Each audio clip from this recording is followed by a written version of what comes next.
started working on cars and learned how to airbag stuff out of my garage. And then just kind of took off from there, did my own truck, and then a few people said, oh, can you do mine? Can you do mine? And after a couple months, I was busy enough to move into my first shop and just never looked back. Started building cars and trucks and started manufacturing performance parts for trucks, and then got sick with cancer the first time, and came back and did an episode of Monster Garage, and met Jesse, and then just kind of fed up with my shop, and he needed somebody, so I kind of jumped over there and just shut down my shop and started doing mail order performance parts basically, and just got me back into bikes, being around all that stuff. So I picked up a few bikes after that, and just started customizing bikes and realized they were a lot quicker, a lot easier. The turnaround time was quicker. Took up a lot less room. I had a 57 Caddy and got rid of that and probably put 10, 12 bikes in the place of that car, and turn a bike around in 6 weeks start to finish, and you know, car would take years. When I got back into motorcycling at that point, I bought a Ducati Monster and started hacking that up and kind of customizing that.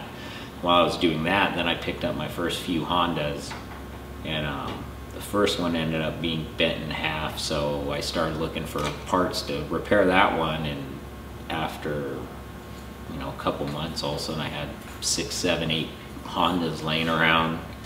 And first bike I built was a CB550, the first full ground up custom, and started taking around, and people just kind of tripped out at the time. It wasn't really super custom.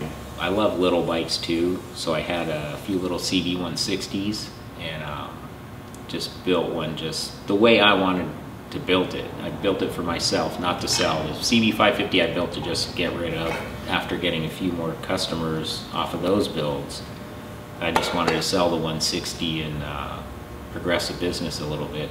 So I put it up on eBay, and some dude wanted it on eBay and called me up, and it ended up being Jason Lee, the actor. So delivered the bike to him and kind of became good friends with him.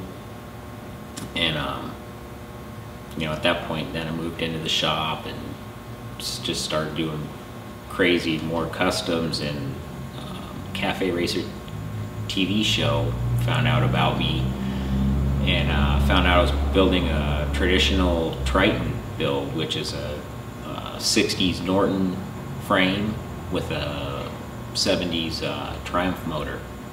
And I was building an all period correct, all 70s performance parts from back then.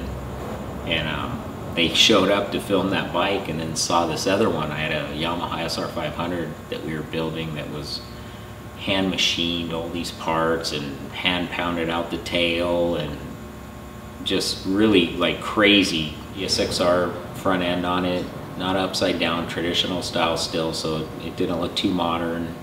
I machined it to put Brembo brakes front and rear, hand pounded the tail section, just handmade so many parts on it. Put a Italian Benelli tank on it, had a Honda front fender, and just hand carved a fork brace for it.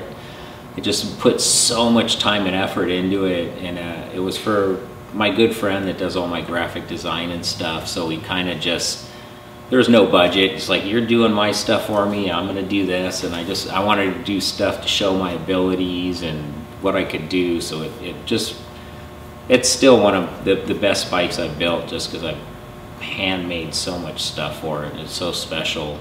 Cafe bikes are so popular, so everybody thought that's all we built. So I build motorcycles. So after I finished all my treatment of the second bout of cancer, I wanted to build a bike that was just off the wall, and I finally said screw it and did it, and made kind of like, I don't even know what you'd call it, I guess a vintage adventure bike.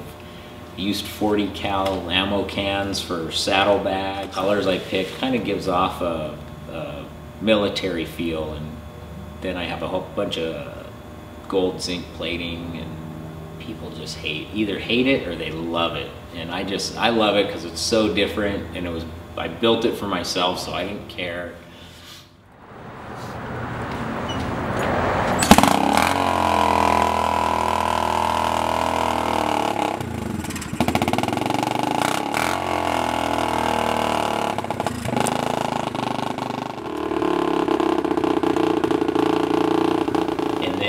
We started doing these Hell on Wheels event, which every year they have a MX course, a flat track event, and a hill climb event. And it's all just vintage MX bikes and dudes just having fun. So I went to the hill climb, the first one, and I converted my 50 to a little hill climber, extended the swing arm 12 inches, and tried to run the thing up the hill. Didn't make it, it was only a 50, so it was way underpowered, but it looked the part. Chain tire and everything for traction, and that kind of got me hooked. So I built a MX bike, and we had an event in Japan, which was amazing. So they shipped our own bikes over to Japan, and we got to race over there in the dirt, and just kind of fell in love with driving in the dirt. So now for every one of his events, we just had a flat track event, and I built a purpose-built flat track bike to run, and kind of just sideline road racing. I'm going to do some vintage road racing, like on a 160, but my other road race bike, I'm just not even interested in anymore. I just have so much more fun in the dirt, little bikes screwing around, just doing stuff I guess I shouldn't be doing. Knock on wood, I haven't crashed bad yet and hurt myself, but all of our bikes basically start out as a basket case. We have maybe about 80% of our builds, I supply them the bike and build it. The other 20% people bring us a bike and say, hey, can you do this? And we mostly we completely tear them down and take off everything they don't need. Just cut off everything, reinforce the frame, and just kind of improve. Keep it overall vintage looking, so nothing kind of stands out and goes, oh, that's modern, or that doesn't fit the bike. So we do kind of period correct mods and kind of hide the stuff. We upgrade lighting, which it helps, but visually it doesn't take away from the bikes. And then of course performance. Most of the bikes we're doing are put all big bore kits in them, and exhaust and carburetors, and I like personally crazy paint jobs and wild seats, and most of the customers come in and go, oh, I want a bike just like that one you built, and it just kind of drives me crazy. I like being more creative, so we'll take the bikes in like that, and then I kind of along the way I'll sway them a little bit on colors, or and try to build something more different rather than just build the same old bike that I've built 3 or 4 times before.